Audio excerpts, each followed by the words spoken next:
जन्माच्या दिवसापासून तर आत्ताच्या क्षणापर्यंत अनेक प्रकारचे पापकर्म हे आपल्या हातून घडत आलेले आहेत. मग गुरुजींनी सांगितलं कायिक म्हणजे बोलण्याने होणारे पापकर्म.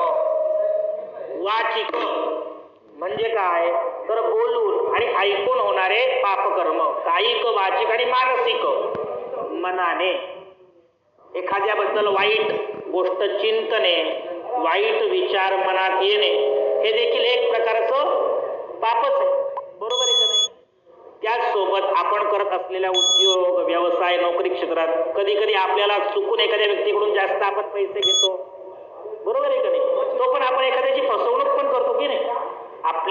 आपला स्वार्थापायी आपण कोणाकडून 2 पैसे फसवून पण देखील कधी का होईना घेत असतो. तुम्ही काय आम्ही काय, कोणीही त्याच्यातून सुटत नाही. आपल्या घरी आपले मोठे व्यक्ती असतात, आई वडील असतात, त्यांच्यावर आपण कधी जोराने ओरडतो, त्यांच्याशी कधी भांडण करतो. बाहेर कामाचा जर व्याप असेल तर तो सगळा व्याप घेऊन आपल्या घरी येतो आणि ती चिडचिड आपल्या बायकोवर, आपल्या मुलांवर, आपल्या आई वडिलांवर काढतो. कधी कधी त्या संदर्भात मुलांना आपण मारतो देखील. बरोबर आहे की नाही? एखाद्या वेळेस आपल्या बायकोवर देखील आपण हात उचलला जातो. तुम्ही उचलत नसाल, पण काही व्यक्ती ह्या गोष्टी करतात देखील. ज्या गोष्टी खायला नको माऊली त्या गोष्टी आपण आनंदाने कधी खात असतो. बरोबर आहे की नाही? ज्या गोष्टी प्यायला नको त्या गोष्टी आपण पितो. ज्या गोष्टी ऐकायला नको त्या गोष्टी आपण ऐकतो. ज्या गोष्टी बोलायला नको त्या गोष्टी आपण बोलतो. ज्या गोष्टी बघायला नको त्या गोष्टी आपण बघत असतो. मग बघा, जन्मापासून तर आतापर्यंत किती पाप केलं असेल आणि एवढं पापी शरीर घेऊन आपण काय करतोय? देवाला देव पण देतोय. देवाला देव पण दिलं जाईल का? नाही दिलं जाणार. बरोबर आहे का नाही? मग ते देवपण देण्याचा अधिकार प्राप्त व्हावा. एखाद्या बाहेरच्या देशात जायचं असेल, अगोदर पासपोर्ट काढावा लागतो, विजा काढावा लागतो. तुम्ही त्या देशात किती दिवस थांबणार आहे याचं सगळं नियोजन करून त्यांना सांगावं लागतं आणि मग ते तुम्हाला तुमची काय करतात? व्हेरिफिकेशन करतात आणि मगच त्यांच्या देशात तुम्हाला घेतात. बरोबर आहे का नाही? मग बघा, दुसऱ्याच्या देशात जायचं तर एवढं आहे, तर देवाला देव पण देण्याचं किती अवघड असेल. मग त्याच्यासाठी काय सांगितलंय तर सगळ्यात पहिल्यांदा सांगितलेलं एक चांद्रायण नावाचं व्रत करायला लावलंय बरं का चंद्रकांत भाऊ. काय? चांद्रायण व्रत. आपले मराठी महिने असतात कोणते? चैत्र, वैशाख, ज्येष्ठ, आषाढ. आणि या मराठी महिन्यांमध्ये 30 तिथी येतात. एका महिन्यात किती तिथी येतात? प्रतिपदेपासून तर पौर्णिमेपर्यंत 15 दिवस आणि पौर्णिमेपासून तर अमावस्येपर्यंत 15 दिवस अशा 30 तिथी येतात. मग ही प्रतिष्ठा, प्राणप्रतिष्ठा करायच्या 1 महिना अगोदर आपण चांद्रायण नावाचं व्रत चंद्रकांत भाऊ सुरू करायचं दोघांनी. मग चांद्रायण व्रत म्हणजे काय? तर प्रतिपदा तिथीला 1 घास जेवण करायचं. दिवसभरातून फक्त किती? द्वितीयेला 2 घास, तृतीयेला 3 घास, असं करत पौर्णिमेला म्हणजे 15वी तिथीला किती घास जेवण येईल? 15 जेवण. आणि मग पौर्णिमेपासून 1 घास कमी करत अमावस्येला जेवायचंच, निरंकार राहायचं. असं राहू शकतो का माऊली आपण? नाही राहू शकत. मग चांद्रायण व्रत काही आम्ही करू शकत नाही. मग दुसरा पर्याय सांगितला की माथेरानच्या आपल्या घरातून चप्पल बाजूला काढायची, जेवढे आवश्यक कपडे आहेत ते घ्यायचे आणि काश्मीर पासून तर कन्याकुमारीपर्यंत जेवढे तीर्थ नद्या, सागर आहेत त्या सर्व तीर्थ नद्या, सागरांमध्ये जायचं, तिथल्या पाण्याने आंघोळ करायची आणि ते सगळं पाणी या प्राणप्रतिष्ठेसाठी घेऊन यायचं. एवढं आपण करू शकतो का? अहो थोडक्यात काय खाली नेरळला जरी पायी जायचं ठरलं तरी आपण आताच्या घडीला जाऊ शकत नाही. आपल्याकडे किती सुविधा आहे बघा. समोर ट्रेन आहे, बरोबर? म्हणाल कशाला ते पायी लगेच ट्रेन मध्ये बसून खाली जाऊ शकतो. बरोबर आहे का नाही? मग आपण ह्या गोष्टी पण करू शकत नाही. मग तिसरी गोष्ट सांगितली, काय सांगितलं? अजून एक पर्याय दिला, ऑप्शन तयारच आहे. मग गुरुजींना एक काळी कपिला गाय दान द्यायची आणि ती कशी द्यायची? सवत्स धेनू, जिला बाळ आहे म्हणजे वासरू आहे, जी दूध देणारी आहे, तिला सांभाळण्यासाठी एक व्यक्ती द्यायचा, तिला तिला चरण्यासाठी जागा द्यायची आणि एवढं सगळं आपल्याला गुरुजींना, प्रत्येक गुरुजींना 5 गायी दान द्यायच्या, एवढं देखील आपल्याला शक्य होणार नाही. मग तच प्रित्यर्थ आलेल्या गुरुजींना गोदाना प्रित्यर्थ काहीतरी दक्षिणा आपल्याला द्यायची आहे, जी आपल्याला गुरुजींनी सकाळी सांगितलेली आहे. हे झालं प्रायश्चित्त. मग दशमीचं स्नान आपण केलं, बरोबर आहे की नाही? ही दक्षिणा आपण नंतर देणारच आहोत. मग दशमीचं स्नान केलं आपण. 10 प्रकारच्या हिंदू धर्मात पवित्र असणाऱ्या गोष्टींनी आपण आंघोळ केली. तुम्ही म्हणाल गुरुजी आम्ही छान साबण लावून आंघोळ करून आलो होतो, वहिनींनी आमच्या काकूंनी छान मेकअप केला होता, तरी तुम्ही मला शेण चोपडायला लावलं, हळद चोपडायला लावली, बरोबर आहे का नाही? अनेक प्रकारच्या गोष्टी, गोमूत्र, सगळ्याच गोष्टी आपण आपल्या शरीराला लावल्या. ते का केलं बरं सांगा?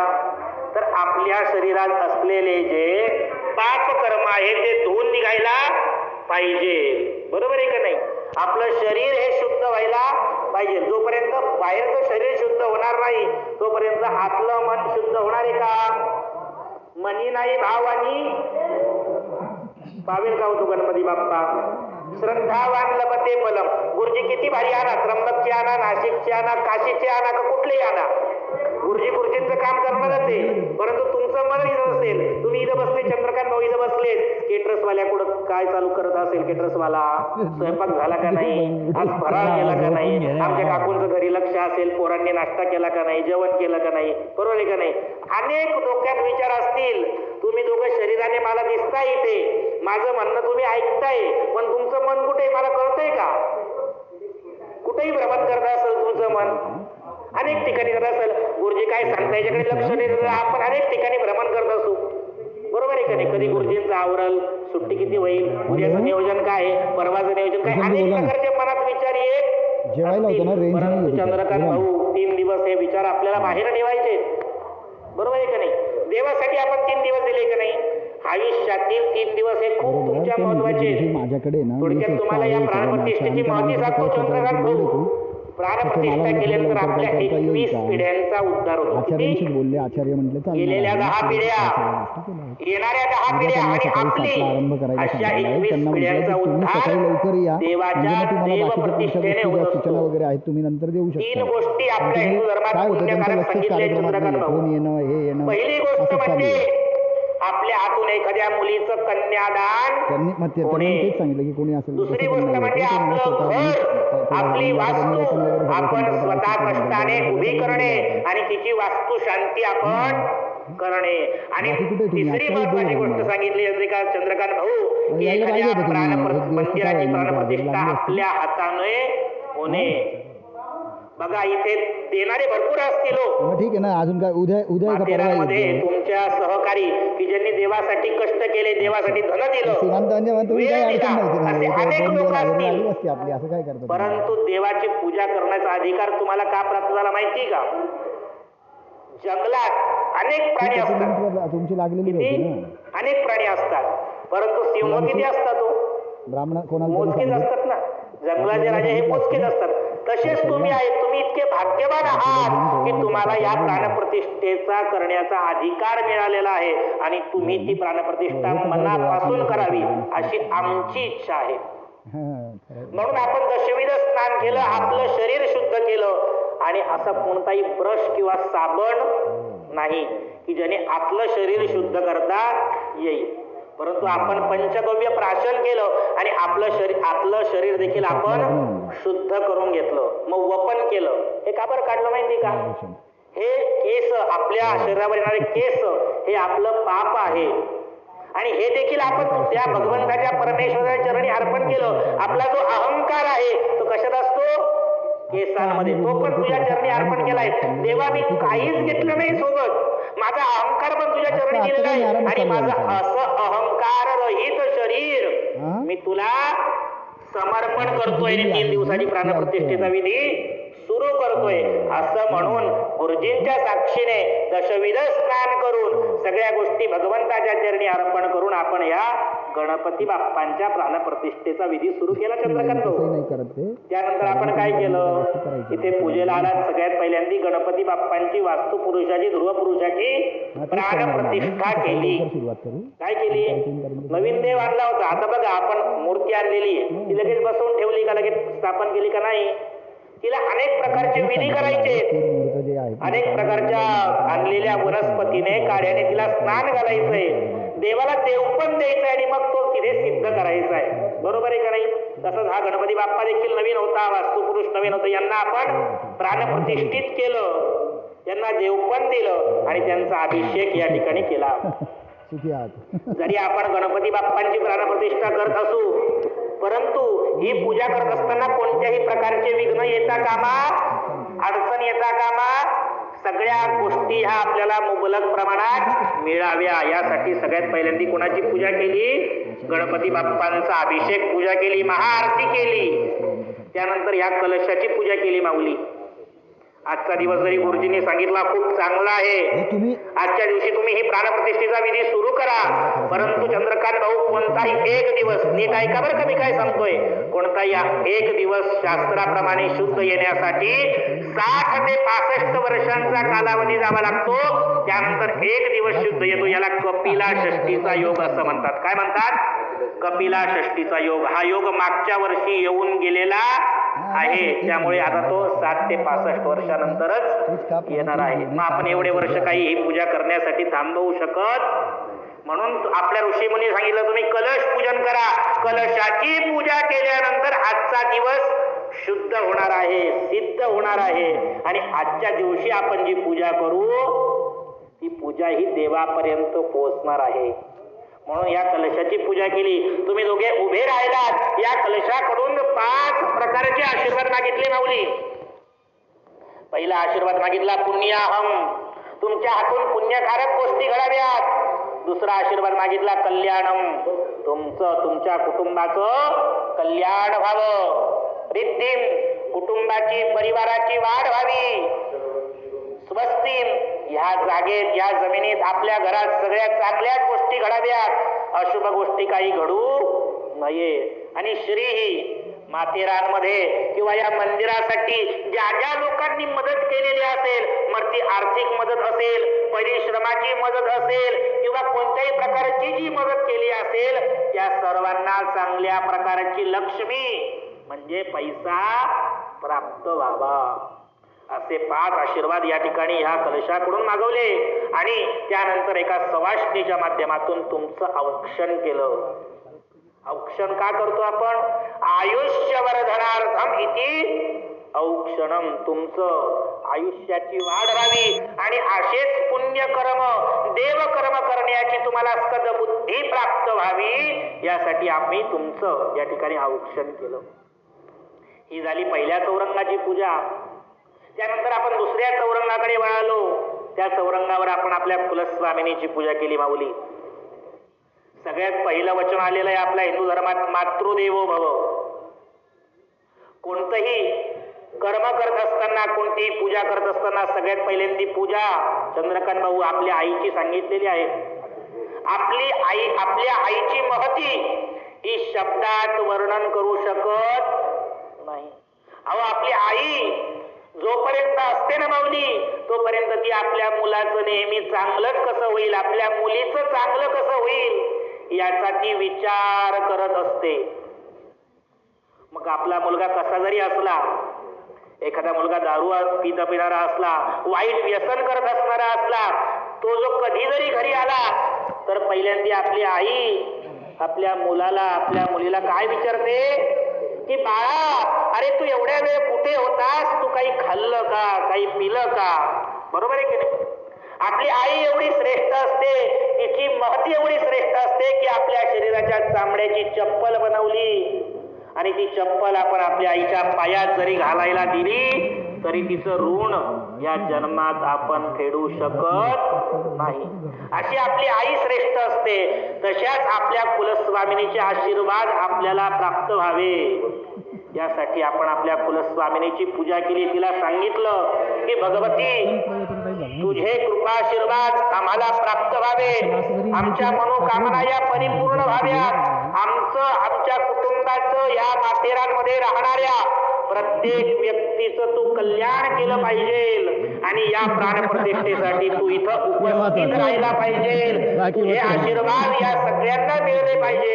यासाठी आपण आपल्या कुलस्वामिनीचं, आपल्या आईचं, कुलदेवी कोणती आपली, तिचं या ठिकाणी पूजन संपन्न केलं. मातृदेवो भव झालं माऊली, मग करायचंय पितृदेवो भव. बरोबर आहे की नाही? दुसरा नंबर कोणाचा येतो? पितरांचा. पितर म्हणजे कोण माऊली? वाड वडील, जे देवा घरी गेलेले त्यांचं या ठिकाणी आपण पूजन केलं का नाही गर्भाच्या काडीवर.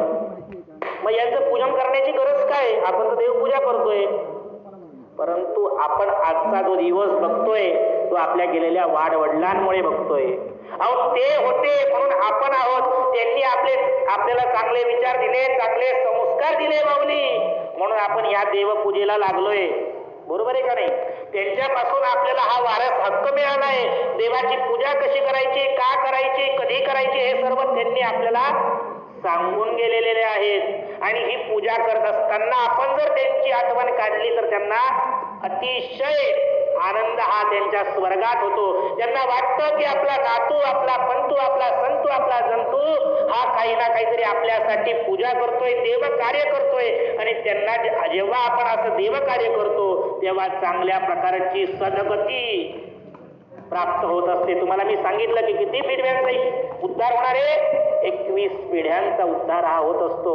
म्हणून त्यांना पण या ठिकाणी या कर्मासाठी बोलायचं, त्यांना सांगायचं की ह्या ठिकाणी तुम्ही आता उपस्थित नाहीये, पण आम्ही तुमची आठवण काढतोय, तुम्ही या ठिकाणी या आणि ह्या प्राणप्रतिष्ठेसाठी आम्हाला आशीर्वाद द्या. असे देव कार्य आमच्या हातून तुम्ही करवून घ्या. म्हणून गेलेल्या पितरांचं या ठिकाणी आपण पूजन केलेलं आहे, त्यांचे आशीर्वाद या ठिकाणी घेतले. मातृदेवो भव झालं माऊली, पितृदेवो भव झालं. मग आता करायचंय आचार्य देवो भव. आचार्य म्हणजे कोण? बाहेर आलेले स्वयंपाकी नाही, आचार्य म्हणजे आलेले गुरुजी.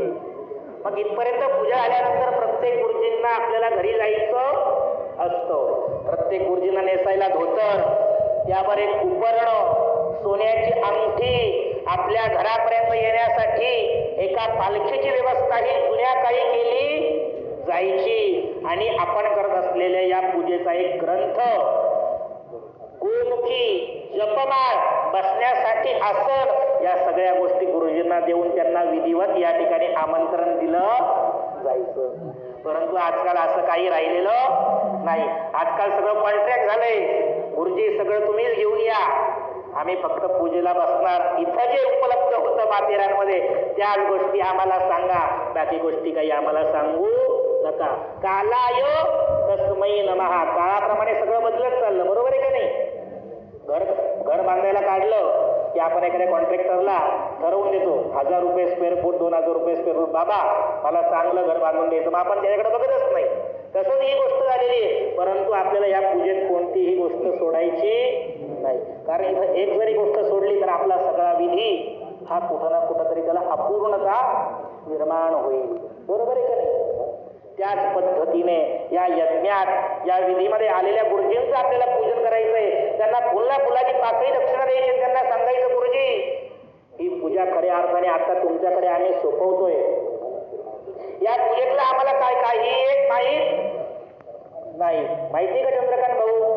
तुम्ही सांगाल तिथे गंध लावणार, तुम्ही सांगाल तिथे अक्षरा वाहणार, तुम्ही सांगाल तिथे फूल वाहणार, परंतु आम्हाला समजेल अशा पद्धतीत तुम्ही पूजा करून घ्या. आणि गुरुजी पण तुम्हाला वचन देणार आहे की अस्तु विधिवत नतु संशया. ही पूजा ही कशी होणार आहे? विधिवतच होणार आहे. परंतु तुम्ही कोणत्याही प्रकारचा संशय देखील तुमच्या मनात आणू नका. कारण ज्या संबंधामध्ये, ज्या नात्यामध्ये काय येतो?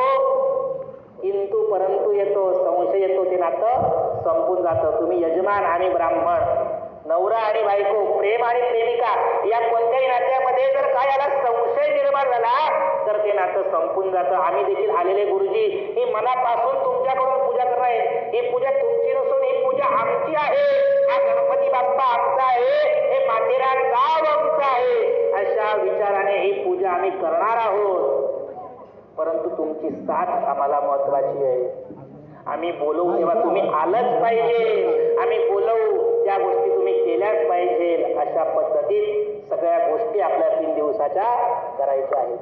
मग ते झाल्यानंतर आपल्याला पंचगव्य प्राशन करून पुन्हा एकदा या ठिकाणी शरीराची शुद्धी करायची. कुंड जे मांडलेलं आहे त्या कुंडावर असणाऱ्या देवतेंची स्थापना करायची. देवांना स्वर्गातून या ठिकाणी या यज्ञासाठी आज